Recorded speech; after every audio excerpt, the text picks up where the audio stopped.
Hey everyone, today I'll be showing you how to fix a garbage disposal that isn't working.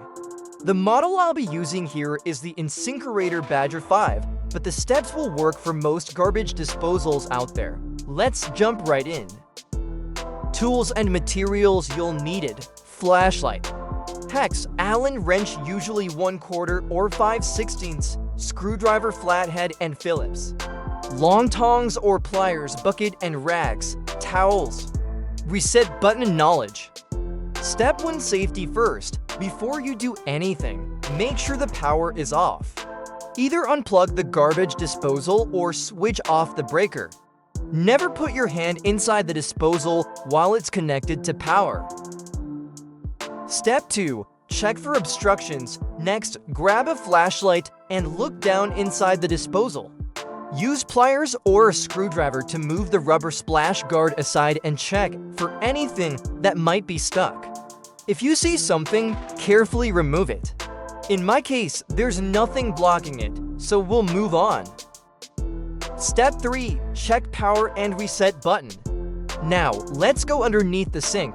First, make sure the unit is plugged in. If it is and it's still not working, look for a small red reset button on the bottom of the disposal. Press that button and then try turning it on again.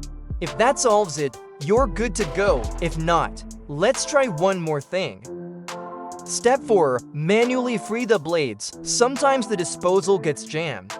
To fix this, you'll need the little disposal wrench that usually comes with the unit. If you don't have one, no worries, a 1/4 inch Allen wrench will work too.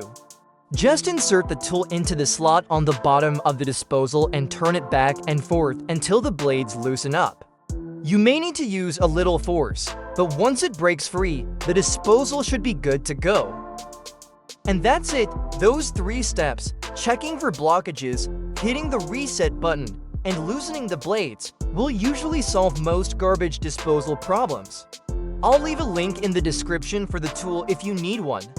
If this video helped you out, don't forget to like and subscribe. It really helps the channel grow. Thanks for watching, and I'll see you in the next one.